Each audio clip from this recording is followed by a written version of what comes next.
কূটনৈতিক আলোচনার মধ্যেও ইরানে হামলার ছক কষছে যুক্তরাষ্ট্র। পর্তুগালের সেনা ঘাঁটিতে মার্কিন সামরিক বিমান মোতায়েন, যে কোনো আক্রমণ ঠেকাতে প্রস্তুত বলছে তেহরান।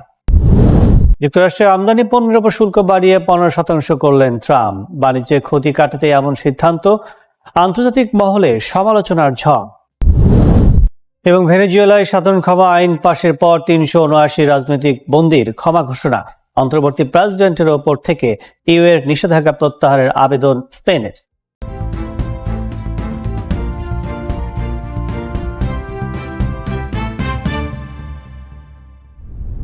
চাপের মুখে নতি স্বীকার নয়, এমন ঘোষণা দিয়েছেন ইরানের প্রেসিডেন্ট মাসুদ পেজিশকিয়ান। বিশ্ব শক্তিগুলো ইরানকে মাথা নত করাতে চাইছে বলে অভিযোগ তুলে তিনি বলেন, নানা সংকট তৈরি করা হলেও আপোষ করবে না তেহরান। ইরানের প্যারালিম্পিক্স দলের সম্মাননা অনুষ্ঠানে এই মন্তব্য করেন তিনি।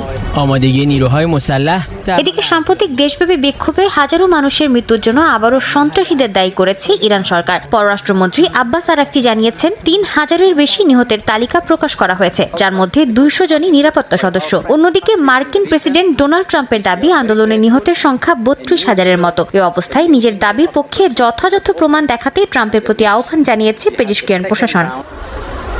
কূটনীতির গণ্ডি ছাড়িয়ে ওয়াশিংটন তেহরান উত্তেজনা সামরিক প্রস্তুতিতে রূপ নিচ্ছে। পর্তুগালের আজোরেসের লাজেস বিমান ঘাঁটিতে মার্কিন সামরিক বিমান মোতায়েনের তথ্য জানা গেছে। যুক্তরাষ্ট্র বলছে, প্রয়োজনে ইরানের সীমিত পরিসরে সামরিক হামলার কথা বিবেচনা করছে তারা। এর মধ্যে কাতারের আল উদেইদ মার্কিন বিমান ঘাঁটি থেকে শত শত মার্কিন সেনাকে সরিয়ে নিচ্ছে পেন্টাগন। ইরানের পাল্টা হামলা থেকে বাঁচতে এমন পদক্ষেপ বলে ধারণা স্থানীয় গণমাধ্যমের।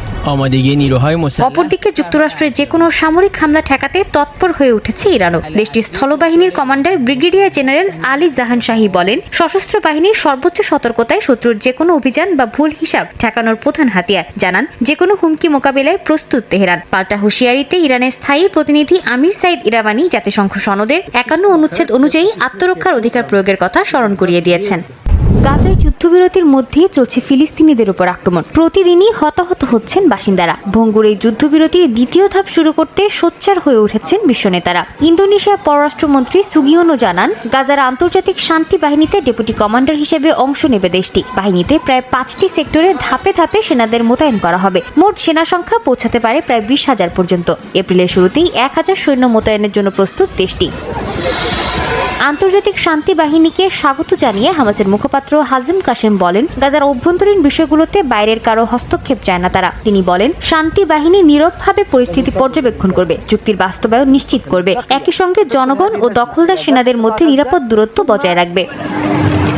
ফিলিস্তিনি কর্তৃপক্ষ গাজা সংক্রান্ত সমন্বয়ের জন্য একটি কার্যালয় স্থাপন করেছে, যার নেতৃত্বে আছেন প্রধানমন্ত্রী মোহাম্মদ মুস্তাফা। উপরাষ্ট্রপতি হোসেন আল শেখ বলেন, অফিসটি এখনও সম্পূর্ণভাবে কার্যক্রম শুরু করার জন্য প্রস্তুত। এটি মার্কিন প্রেসিডেন্ট ডোনাল্ড ট্রাম্পের 20 দফা শান্তি পরিকল্পনা ও জাতিসংঘের নিরাপত্তা পরিষদ রেজলিউশন 2803 অনুযায়ী সমন্বয়ের আনুষ্ঠানিক মাধ্যম হিসেবে কাজ করবে। এই কার্যালয়ে গাজাবাসীর দুর্ভোগ কমাতে এবং প্রশাসনিক ও নিরাপত্তা সেবা দেবে বলেও জানান তিনি। পাশাপাশি এটি পশ্চিম তীর ও গাজার মধ্যে আইনি ও নিরাপত্তা দ্বন্দ্ব এড়াতে সাহায্য করবে।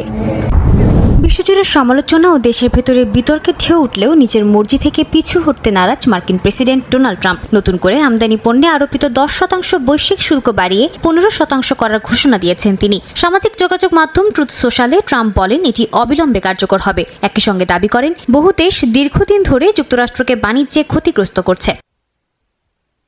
এর আগে মার্কিন সুপ্রিম কোর্ট 6-3 ভোটে রায় দেন, জরুরি আইনের আওতায় উচ্চ শুল্ক আরোপ করে ক্ষমতার সীমা অতিক্রম করেছেন প্রেসিডেন্ট। রায়ের পর ট্রাম্প ভিন্ন একটি বাণিজ্য আইন সেকশন 122 ব্যবহার করে 10% শুল্ক আরোপের ঘোষণা দেন। এখন সেই হার বাড়িয়ে 15% করা হয়েছে। আইন অনুযায়ী এই শুল্ক 150 দিনের জন্য বলবৎ থাকবে। এরপর কংগ্রেসের অনুমোদন প্রয়োজন হবে। ট্রাম্পের এই ঘোষণায় সমালোচনা ঝড় উঠেছে দেশটির ভেতরেই। ডেমোক্রেট কংগ্রেসম্যান টেড লিউ বলেন, সুপ্রিম কোর্টের রায়ে অসন্তুষ্ট হয়ে জনগণের উপর চাপ দিচ্ছেন ট্রাম্প। ক্যালিফোর্নিয়ার গভর্নর গ্যাভিন নিউসম বলেন, প্রেসিডেন্ট যেভাবে নতুন করে শুল্ক আরোপ করছেন তা প্রমাণ করে তিনি দেশবাসীর পরোয়া করেন না। অন্যদিকে সিনেটর জন ফেটারম্যান বলেন, চীনের বিরুদ্ধে শুল্কে তিনি সমর্থন দিতে পারেন, তবে মিত্র দেশের উপর শুল্ক আরোপের পক্ষে নন। এদিকে জার্মান চ্যান্সেলর ফ্রিডরিখ মের্জ বলেন, শুল্ক নিয়ে অনিশ্চয়তা ইউরোপ ও যুক্তরাষ্ট্রের অর্থনীতির জন্য ক্ষতিকর। জানান, ওয়াশিংটন সফরের আগে ইউরোপীয় ইউনিয়নের সঙ্গে সমন্বিত অবস্থান নেবেন তিনি। এছাড়াও শুল্ক বিষয়ে অনিশ্চয়তা দূর করার আহ্বান জানান মের্জ। বৃহস্পতিবার ভেনেজুয়েলার ন্যাশনাল অ্যাসেম্বলির ঐক্যমত্যের ভিত্তিতে দেশটির অন্তর্বর্তী সরকার একটি সাধারণ ক্ষমা আইন জারি করে, যার মধ্য দিয়ে 1999 সালের পর থেকে রাজনৈতিক কারণে বন্দী হওয়া ব্যক্তিরা এই আইনের সুবিধা পেতে যাচ্ছে। তবে এই প্রক্রিয়াটি সম্পন্ন হবে আদালতের মাধ্যমে, যেখানে ইতিমধ্যেই সরকারি প্রসিকিউটরের আবেদন জমা দেওয়া হয়েছে। নতুন আইন প্রণয়নের পর 379 জন রাজনৈতিক বন্দীকে ক্ষমা ঘোষণা করেছে ভেনেজুয়েলার অন্তর্বর্তী সরকার। মাদুরো ক্ষমতাচ্যুত হওয়ার পর গৃহীত আইনটি অনেক রাজনৈতিক বন্দীর মুক্তির আশা জাগাচ্ছে। বিধি প্রণয়নের পর মুক্তি পান ভেনেজুয়েলার রাজনৈতিক নেতা হুয়ান পাবলো গুয়ানিপা। মুক্তির পর নিজের সামাজিক যোগাযোগ মাধ্যমে এক বার্তায় সব রাজনৈতিক বন্দীকে মুক্তি দেওয়ার পাশাপাশি নির্বাসিতদের দেশে ফিরে আসার অনুমতি দেওয়ার দাবি জানান তিনি। এছাড়া নিজের সমর্থকদের সঙ্গেও দেখা করেছেন বিরোধী দলীয় এই নেতা।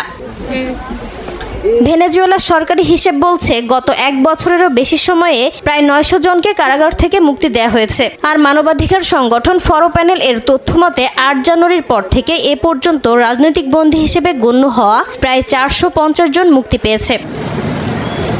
এদিকে নতুন ক্ষমা বিলের পর ভেনেজুয়েলার অন্তর্বর্তী প্রেসিডেন্ট দেলসি রদ্রিগেজের ওপর থেকে নিষেধাজ্ঞা প্রত্যাহারের জন্য ইউরোপীয় ইউনিয়নকে অনুরোধ করা হবে বলে জানিয়েছে স্পেন।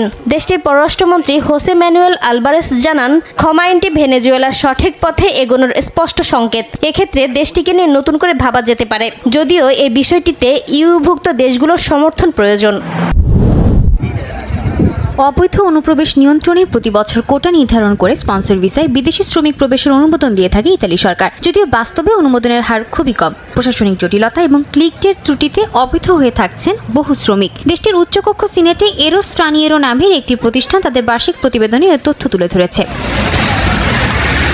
প্রতিবেদনে বলা হয়, 2024 সালে স্পন্সর ভিসার কোটা নির্ধারণ করা হয়েছিল 1,46,850টি। তবে সফলভাবে ইতালিতে থাকার অনুমোদন পেয়েছেন মাত্র 24,858 জন। চূড়ান্ত অনুমোদনের হার ছিল 16.9%। 2025 সালের কোটা বাড়িয়ে করা হয় 1,81,450, কিন্তু মাত্র 14,349 জন অনুমোদন পেয়েছেন। শতকরা হার মাত্র 7.9%। ইতালিতে আসা এসব শ্রমিক দেশটির অর্থনীতিতে উল্লেখযোগ্য অবদান রাখলেও অনুমোদন প্রক্রিয়ার জটিলতায় অনেকে অবৈধ অবস্থায় থেকেই কাজ করতে বাধ্য হচ্ছেন। সরকারকে আমলাতান্ত্রিক জটিলতা নিরসন করে সঠিক শ্রমিক প্রবেশ শুধু একটি অভিবাসন ইস্যু নয়, এটি দেশের অর্থনীতি এবং ভবিষ্যৎ শ্রমবাজারের সঙ্গে সরাসরি যুক্ত। সিনেটে উপস্থাপিত প্রতিবেদনে সুপারিশ করা হয়, শ্রমবাজারের প্রকৃত চাহিদা অনুযায়ী কোটা নির্ধারণ, আবেদন প্রক্রিয়া ডিজিটাল ও দ্রুত করা, মৌসুমী কাজের শ্রমিকদের জন্য আলাদা ব্যবস্থা গ্রহণ এবং শ্রম অধিকার নিশ্চিত করা প্রয়োজন। যুক্তরাষ্ট্রের নিউ ইয়র্ক সিটির ব্যস্ততম চত্বর টাইমস স্কোয়ারে স্থানীয় সময় শুক্রবার অনুষ্ঠিত হয় রমজানের তারাবির নামাজ। উঁচু অট্টালিকা আর নিয়ন আলোয় ঘেরা পরিবেশেই কাতারে কাতারে মুসল্লিরা দাঁড়িয়ে আদায় করেন বিশেষ এই নামাজ। এটি ছিল টাইমস স্কোয়ারে আয়োজিত ৫ম তারাবির সমাবেশ। আয়োজকরা জানান, নগর কর্তৃপক্ষের অনুমতি ও আইন শৃঙ্খলা বাহিনীর সহযোগিতায় নির্বিঘ্নেই সম্পন্ন হয় অনুষ্ঠান। আত্মসংযম, কৃতজ্ঞতা ও আত্মশুদ্ধির মাস রমজান। সূর্যোদয় থেকে সূর্যাস্ত পর্যন্ত পানাহার থেকে বিরত থাকেন ধর্মপ্রাণ মুসলমানরা। আয়োজকরা জানান, ইফতারের সময় প্রায় 2000 মানুষের জন্য বিনামূল্যে খাবারের ব্যবস্থা করা হয়। শুধু মুসলমানরাই নয়, যে কেউ এই খাবার গ্রহণ করতে পারেন। এখানে পঞ্চমবারের মতো এই আয়োজন করতে পেরে আমরা কৃতজ্ঞ। নিউ ইয়র্ক সিটির সংশ্লিষ্ট বিভাগ এবং NYPD আমাদের সহযোগিতা করছে। আশা করছি আগামী বছরগুলোতেও এই সাফল্যের ধারা অব্যাহত থাকবে। এখানে এসে মানুষকে খাবার দিতে পারাটা দারুণ অনুভূতি। বিশেষ করে কেউ যদি গৃহহীন হন, তিনি এখানে এসে বিনামূল্যে খাবার নিতে পারেন। খাওয়ার জন্য মুসলমান হওয়া জরুরি নয়, আমরা একসঙ্গে রুটি ভাগ করি, আনন্দ ভাগ করি। এটাই এই আয়োজনের সৌন্দর্য। ইফতার ঘোষণার মুহূর্তে এক অনন্য দৃশ্য তৈরি হয় টাইমস স্কোয়ারে। অনেকে মাটিতে বসে একসঙ্গে খাবার ভাগ করে নেন। আলো ঝলমলে এই বাণিজ্যিক চত্বরে ধর্মীয় সংহতি ও সামাজিক সহমর্মিতার এমন প্রকাশ শহরের বহু সাংস্কৃতিক চিত্রকেই আরও স্পষ্ট করে তোলে।